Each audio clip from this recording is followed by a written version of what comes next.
What's up, everybody? Welcome back to Honest Hockey Takes. Today we're going to talk to you guys about 6 players we think will have a breakout season this year. Seems like every year there's those guys that just come out of nowhere or have really kind of struggled to take the step to the next level. And we're going to be talking about who we think could be candidates for that this year. And I'm going to start off with Seth Jarvis from the Carolina Hurricanes. This is a guy now for 2 years in a row. He's been pretty decent. I mean, his rookie year, he had 40 points, and he followed it up with basically 40 points again last year.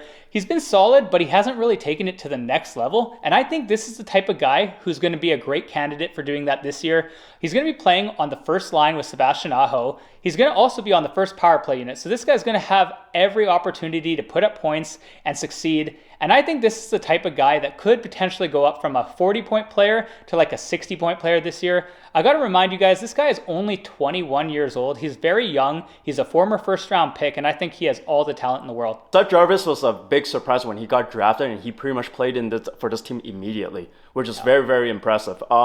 He has been good even in that first year when he played in this league. Rob Bremore really likes this player, which is very obvious with the amount of minutes that this guy gets since year 1 and year 2. But yeah, I think this is time for Seth Jarvis to really step it up. He's got 2 years under his belt in terms of playoff experience now. I think that's very valuable experience for this younger player. And he's at that age where he's approaching a contract year. So that's going to be huge.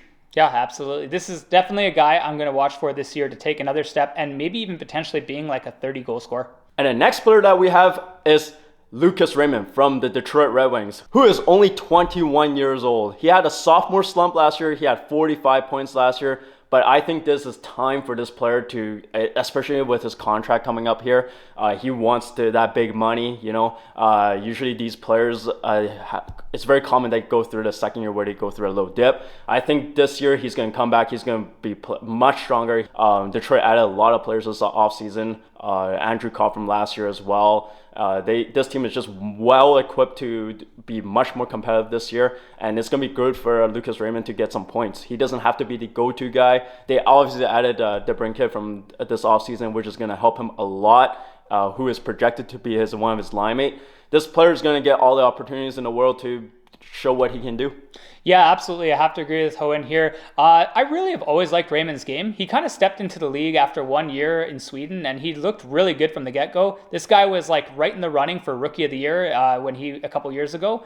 And I feel like people forgot that because he did take a step back last year. But this is a guy who has been known for his great playmaking skills. I wouldn't even be surprised if this guy put up like 45 assists next year. He's just so good with the puck. Really good setting up people. And having a guy like Alex DeBrincat now, a true shooter to pass the puck to, is going to be huge. This is a guy we know he's going to get opportunities on the power play one. He's going to be playing with good players in Larkett and DeBrincat, most likely on that first line. And I just think he has such high ceiling potential. I wouldn't even be surprised if this guy was a 65, maybe even 70-point player next year because he's that talented. Next up, got to talk about another young kid, Trevor Zawada from the same rookie class as Raymond there. They both came into the league. They were both in the race for Calder that season. Zawada outperformed Raymond a little bit. He had 60 points in his rookie year and 65 again last year.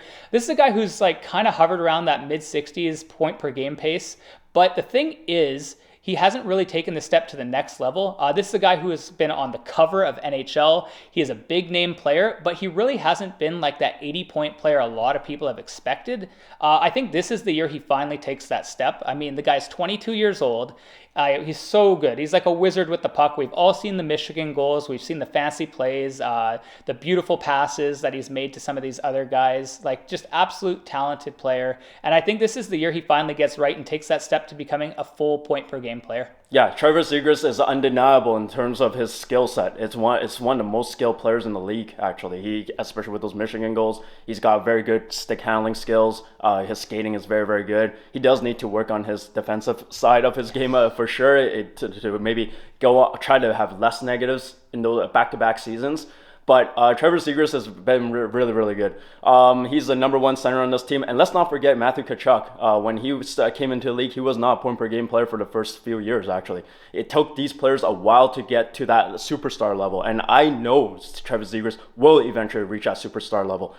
I feel like could be his year. I hope it's his year. I think he is well-equipped right now to actually have a breakout season. And I hope he gets about the 70-point range. Yeah, I think after he signed that bridge deal for 3 years at just over $5 million, I think he was betting on himself. I think this guy knows how good he is at hockey, and I think he thinks that he's going to play well enough that his next contract could be a $9 million type contract. So I think this is the start of it this year, and I think we're going to see like 75, 80 points. The next player that we have is Evan Bouchard from the Edmonton Oilers, who's 23 years old. Last year, he had 40 points in almost 79 games played, which is actually pretty good, especially when the Oilers traded away Tyson Barrie. He got all the opportunities in the world to play on power play one. He is in all the opportunities to get a lot of points on this team, and actually watching him in the preseason, he's still doing really, really well.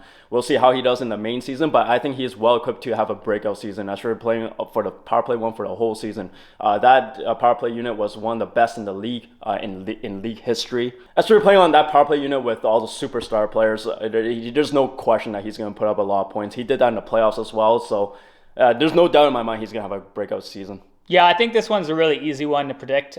This is a guy who we've seen signs from. Once again, former first-round pick, top 10 pick, really solid player. He's kind of lacks some foot speed, but other than that, like his game is pretty good. He's getting slightly better defensively. And I think, like Owen said, this is the year. Like there's no excuse for him to not put up big point numbers. I mean, he no longer has to deal with Tyson Barrie there, taking the power play from him and switching off here and there. This guy's going to get the power play for the entire year.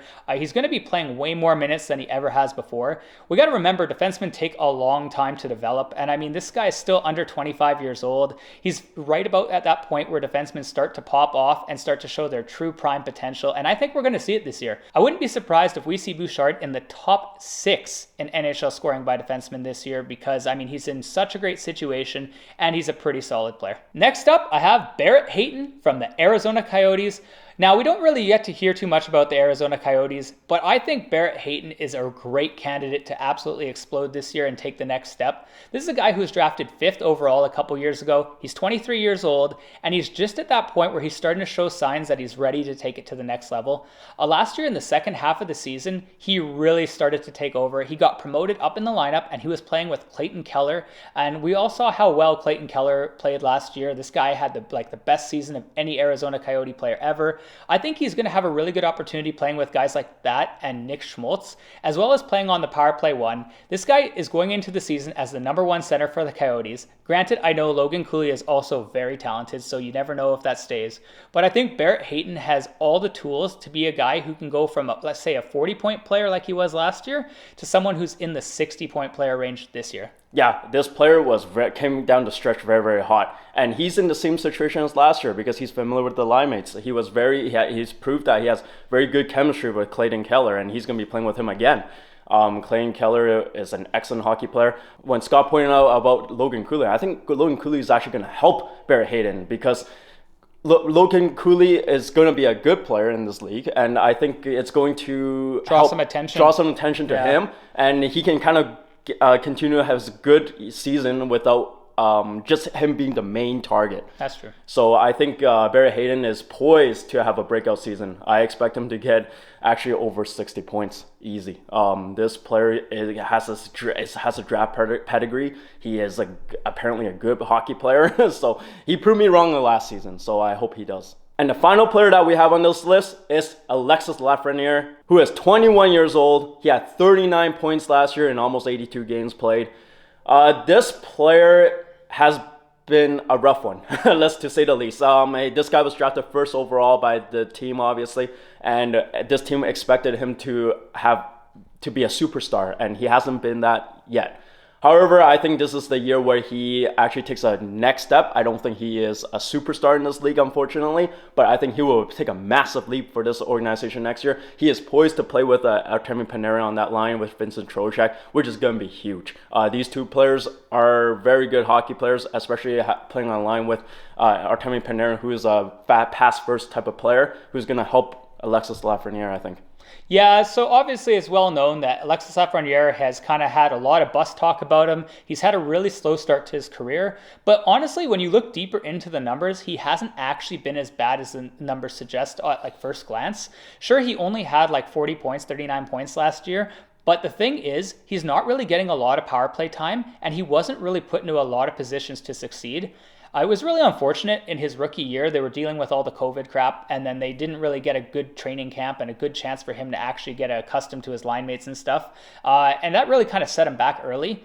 I don't think he's ever going to be the type of guy that's going to get you like 85 points, but I do project that he has a breakout year this year, and I think he could be in the 55 to 60 point range, which would still be a really solid jump, 15 to 20 point jump. Whether he's playing with Panarin or he's playing on Zibanejad's line with Kreider, I think he's going to have great success. He might not immediately get to play on the power play 1, but he's definitely going to still get to play on the power play 2, and he's going to probably get like 17, 18 minutes a night now, which would be huge, especially playing with those good players. But I hope you guys enjoyed this video of our 6 breakout potential candidates this year. Let us know in the comments below who you think will have a breakout season that maybe not a lot of people are talking about. And if you enjoyed this video, feel free to like and subscribe, and we'll see you in our next one. Take care and have a great day. Take care, guys. Bye-bye.